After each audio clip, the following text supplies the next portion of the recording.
এই এক করস ঘাটা হাঁটি যা আধ ঘাটার যা মর তোরে খাদ্য খাবার দুদিন বাদে মুই আসি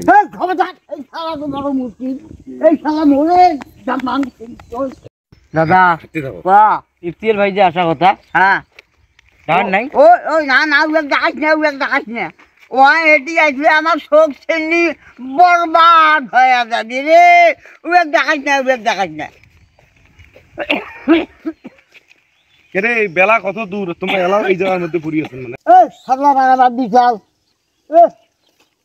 বুঝে মানছি না সাল্লা আরম্ভ। আচ্ছা এই যে তুই মানুষটা মুখ ডাকাছিস যে বাবা এখানে আসিস আজকে আমার কুড়ির মতো আসবে ভুটানের রাজা মুই সে রাজা না দেখিয়ে আসনো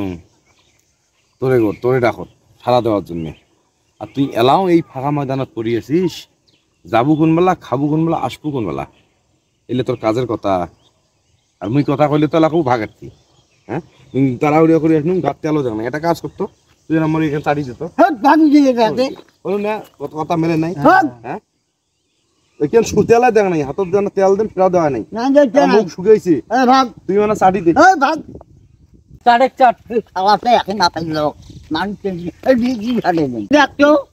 দেখতো মোর জামাটা রাজার জামার মতো নয় রাজা এই জামার হাত দিলে মুখে রাজার মতো দেখা যায় তুই মুখে যাক আর কোটে যাক মূল ফাংশনটা কি তুই মোক সেটা বুঝাও তো আগত মুই সোজা ভাষা মোক বুঝাও আগত তুই কে ডাকাছিস মোক সেটা কর কে ডাকাইছ শুনবু মোটর সাইকেল খান ধরি আসলু হয় আমরা দুইজনে আমাক ধরি গেল হয় তুই নেমন্তন্নর বাড়ি আমরা দুইজনে নেমন্তন্ন খাইলো হয় আর তুই বাইরে এমন করি বসি থাকলু হয় এই জন্যই তোর দেখাইছ ঠিক আছে যা এই এক করস ঘাটা হাঁটি যা আধ ঘাটার যা মর তোরে খাদ্য খাবার দুদিন বাদে মুই আসি এই শালা তো বড় মুশকিল এই শালা মরে